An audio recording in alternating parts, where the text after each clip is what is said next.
Hello भाई, नमस्कार, राम राम। क्या हाल चाल? बढ़िया।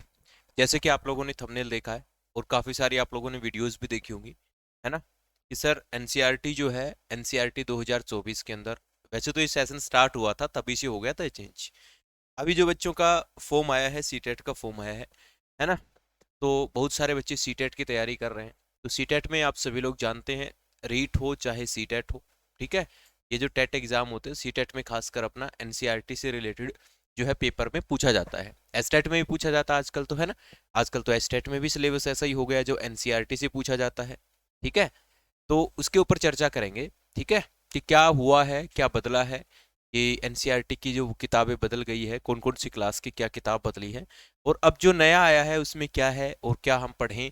अभी तक जो हमने पढ़ा है क्या वो ठीक है, क्या वो ठीक नहीं है, तो उन सभी चीज़ों के ऊपर हम लोग बात करेंगे।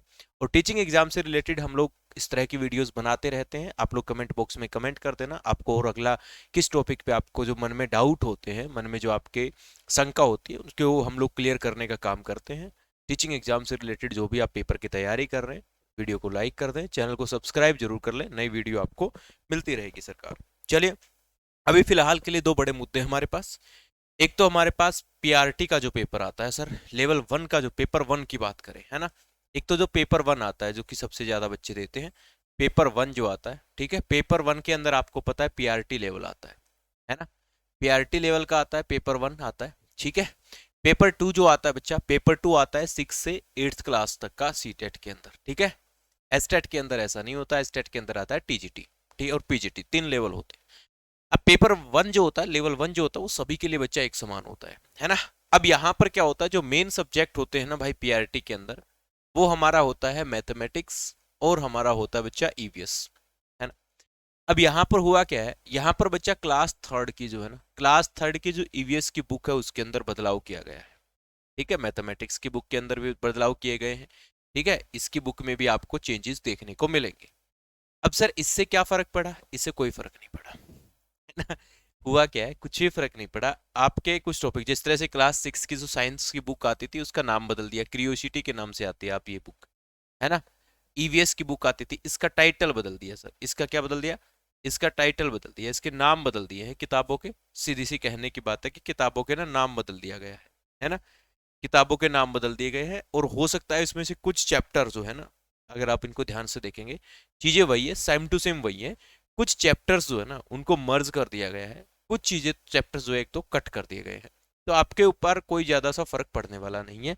अब बात यह है, क्या देखिए बच्चा, ईवीएस में और इस इन दोनों के अंदर क्या हो गया, इन दोनों के अंदर अब जो आपको पता है ना, एनईपी 2020 जो है वो अभी कुछ कुछ जगह पे लागू हो गया है ना। एनईपी 2020 अभी धीरे धीरे लागू हो ही रहा है, आप लोग जानते ही हैं, हर जगह लागू हो जाएगा ये। तो अब ये एनईपी 2020 क्या कहता है, ये कहता है कि थ्योरी वाली चीजें हटाओ और एक्टिविटी बेस्ड चीजें लेकर के आओ। तो बस यही किया गया है, चीजें ज्यादा जो आई है वो एक्टिविटी बेस्ड ज्यादा हो गई है, ठीक है। तो क्योंकि एक्टिविटी बेस्ड चीज़ों से क्या होता है, हम लोग पढ़ते हैं ना एनईपी 2020 में, हम लोग काफ़ी बार पढ़ते हैं, पेडागोजी में भी इस तरह के सवाल आते हैं कि एक्टिविटी बेस्ड लर्निंग करवाना चाहिए, है ना। एनईपी 2020 भी यही कहती है, इससे बच्चों को इजीली समझ में आता है। तो अब क्या है, अब वहां पर एक्टिविटी ज़्यादा दे रखी है। तो अब अगर वहां पर एक्टिविटी ज्यादा दे रखी है, तो फिर डेफिनेटली हमारा जो पेपर होगा, पेपर 1 हो चाहे पेपर सेकंड हो, अब वहां पर जो सवाल आएंगे, खासकर पेपर 1 की बात करें ईवीएस और मैथमेटिक्स के अंदर, तो वहां पर आपके एक्टिविटी बेस्ड सवाल ज्यादा आएंगे पेपर में, है ना।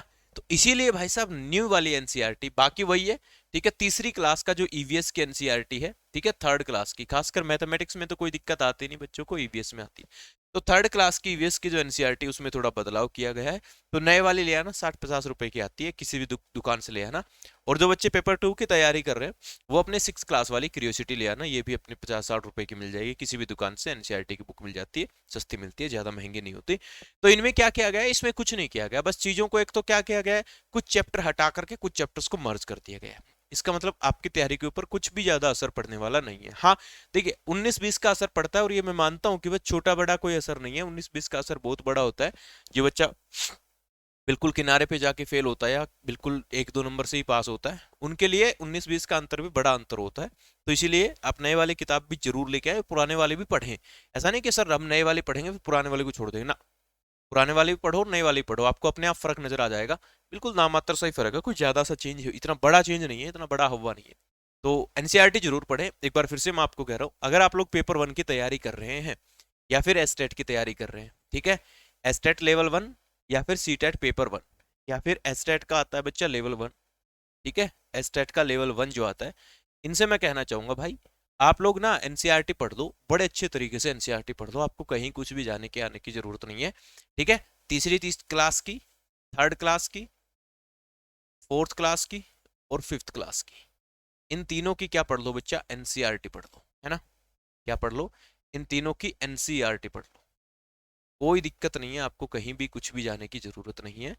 और डेफिनेटली अगर इनकी आप एनसीईआरटी पढ़ लेते हैं तो बच्चे आपका डेफिनेटली सवाल आपके ठीक हो जाएंगे, है ना। अब जिस तरह से पेपर 1 है और लेवल 1 के अंदर मैथमेटिक्स आता है, ठीक है, तो मैथ्स के लिए बच्चे हमारे पास विधि गुरुकुल ऐप के ऊपर बैच है, तो आप उस बैच को ज्वाइन कर सकते हैं। उसमें भी एनसीईआरटी से ही चीज़ें करवाई जाएगी। अभी पेडागोजी थ्योरी उसमें करवा रखी है, मतलब मैथ्स उसमें हो रखा है, थ्योरी और पेडागोजी वगैरह उसमें करवाई जाएगी। तो ये जो बैच मिलेगा बच्चे आपको, ये मिलेगा विधि गुरुकुल ऐप पर मिलेगा, ठीक है, विधि गुरुकुल ऐप। अगर आपको इसमें कोई दिक्कत हो ऐप पे और कोई भी तरह की आपको कोई समस्या है तो 8168809162 पर आप मुझे मैसेज कर सकते हैं, व्हाट्सएप कर सकते हैं, कॉन्टैक्ट कर सकते हैं, ठीक है। इसमें जो पेपर 1 के लिए, एस्टेट लेवल 1 के लिए, सीटेट पेपर 1 के लिए मैथ्स का अपना स्पेशल बैच है, यहाँ से आप ज्वाइन कर सकते हैं।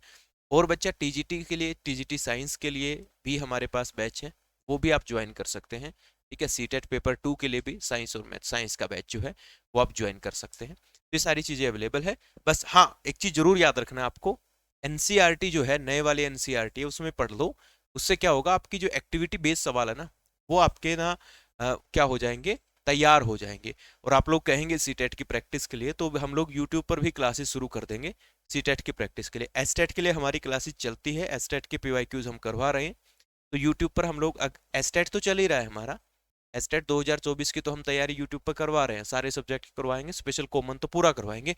अगर आप लोग चाहते हैं कि सीटेट की तैयारी भी आप करवाना शुरू कर दो भैया, तो हम वो भी कर देंगे, ठीक है ना। तो इस साथ ही साथ होने वाले हैं, तो एक ही साथ उनकी तैयारी जो हम करवाना शुरू कर देंगे। तो ये कुछ थोड़े से बदलाव हुए हैं, आई होप कि आप लोगों ने नोट कर लिया होगा। फिर भी कोई डाउट है तो आप कमेंट बॉक्स में कमेंट कीजिएगा, हम नेक्स्ट वीडियो में दूर करने की कोशिश करेंगे। वीडियो अच्छी लगी है तो लाइक कर देना, शेयर कर देना और चैनल को सब्सक्राइब कर लेना। नमस्कार, जय हिंद।